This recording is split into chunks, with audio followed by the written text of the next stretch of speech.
भारताने हरित वाहतुकीच्या दिशेने मोठी झेप घेत देशातील पहिली हायड्रोजन ट्रेन सुरू केली आहे.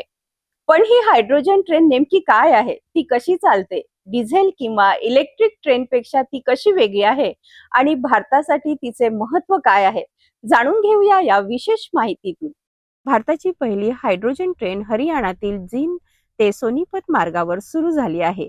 ही ट्रेन पर्यावरणपूरक तंत्रज्ञानावर आधारित असून स्वच्छ ऊर्जा वापरणाऱ्या भविष्यातील रेल्वे व्यवस्थेचे प्रतीक मानली जात आहे. सर्वप्रथम जाणून घेऊया हायड्रोजन ट्रेन म्हणजे काय. ही प्रत्यक्षात इलेक्ट्रिक ट्रेनच असते, मात्र ती ओव्हरहेड विजेच्या तारांवर अवलंबून नसते. ट्रेनमध्येच हायड्रोजन इंधनाच्या मदतीने वीज तयार केली जाते आणि त्याच विजेवर मोटर्स चालून ट्रेन धावते.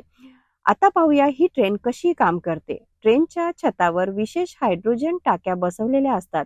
या टाक्यांमधील हायड्रोजन फ्युएल सेल्समध्ये ऑक्सिजन सोबत रासायनिक प्रक्रिया करतो. या प्रक्रियेत वीज निर्माण होते. ही वीज ट्रेनच्या इलेक्ट्रिक मोटरला पुरवली जाते आणि ट्रेन पुढे धावते.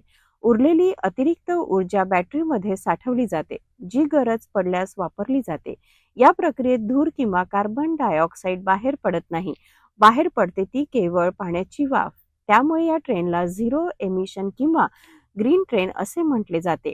डिझेल ट्रेन आणि हायड्रोजन ट्रेनमध्ये मोठा फरक आहे. डिझेल इंजिनमधून कार्बन उत्सर्जन होते, तर हायड्रोजन ट्रेन पर्यावरणाला हानी न पोहोचता प्रवास घडवते. तसेच आवाजही तुलनेने कमी असतो. भारतातील बहुतांश रेल्वे मार्गाचे विद्युतीकरण झाले असले तरी दुर्गम, डोंगराळ आणि हेटरेज रेल्वे मार्गावर विजेच्या तारा टाकणे कठीण असते. अशा ठिकाणी हायड्रोजन ट्रेन प्रभावी पर्याय ठरू शकते. या ट्रेनचा नियमित वेग सुमारे 75 किलोमीटर प्रति तास असून चाचणी दरम्यान तिने अधिक वेग गाठला आहे. जींद रेल्वे स्थानकावर हायड्रोजन भरण्यासाठी विशेष फ्युएल स्टेशनही उभारण्यात आले आहेत. भारतात हायड्रोजन ट्रेन सुरू झाल्यामुळे देश स्वच्छ ऊर्जा आणि आधुनिक रेल्वे तंत्रज्ञान विकसित करणाऱ्या जगातील निवडक देशांच्या यादीत सामील झाला आहे. ही केवळ एक नवीन ट्रेन नसून हरित आणि शाश्वत भविष्यासाठी भारताने उचललेले महत्त्वाचे पाऊल मानले जात आहे. हायड्रोजन ट्रेनमुळे स्वच्छ ऊर्जा, कमी प्रदूषण आणि आधुनिक तंत्रज्ञानाचा नवा अध्याय भारतीय रेल्वे सुरू झाला आहे. भविष्यात अशा ट्रेन देशातील इतर मार्गावरही धावतील का, याकडे आता सर्वांचे लक्ष लागले आहे.